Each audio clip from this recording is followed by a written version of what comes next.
हर हर महादेव भक्तों।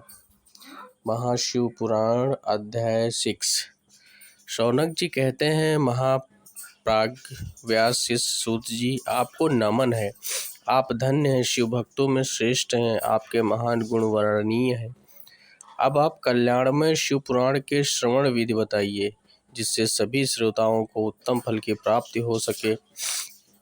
अब सूत जी कहते हैं, मुने शौनक, मैं तुम्हें संपूर्ण फल की प्राप्ति के लिए शिव पुराण के श्रवण की विधि बताता हूँ।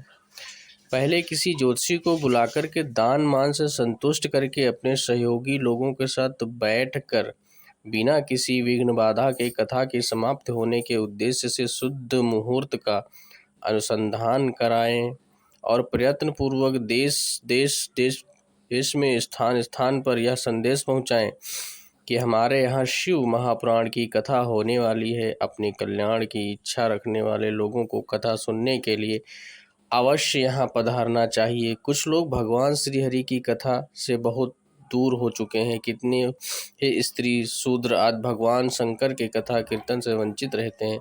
उन सबको भी सूचित किया जाए, ऐसा प्रबंध होना चाहिए। देश विदेश में जो भगवान शिव के भक्त हों तथा जिनके भी शिव कथा के लिए कीर्तन और श्रवण के लिए उत्सुकता हो, उन सबको आदर पूर्वक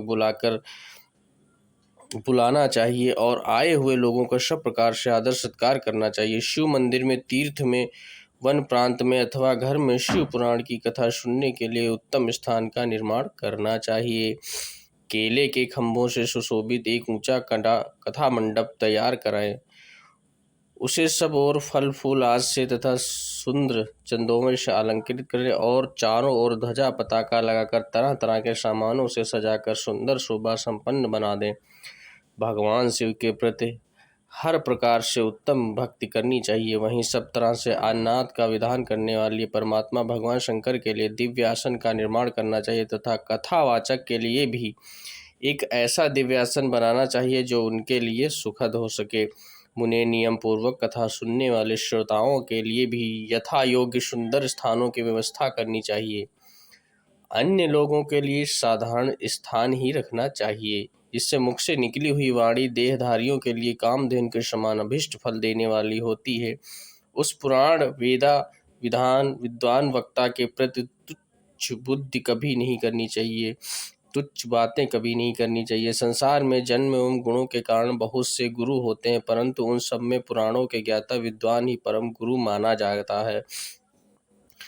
पुराण वेता पवित्र, दक्ष, शांत, ईर्ष्या पर विजय पाने वाला, साधु और दयालु होना चाहिए। ऐसा प्रवचन कुशल विद्वान इस पुण्यमयी कथा का कथावाचक हो, जो सूर्योदय से आरंभ करके 3:30 पहर तक उत्तम बुद्धि वाले विद्वान पुरुष को शिव पुराण की कथा का उत्तम रीति से वाचन करना चाहिए।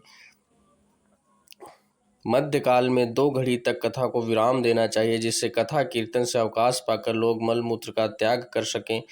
कथा प्रारंभ के दिन से एक दिन पूर्व व्रत ग्रहण करने के लिए व्रता को छौर करा लेना चाहिए। जिससे दिनों में कथा चल रही हो उस दिनों में प्रयत्न कर प्रातः काल का सारा नित्यकर्म काम समय से समाप्त कर लेना चाहिए।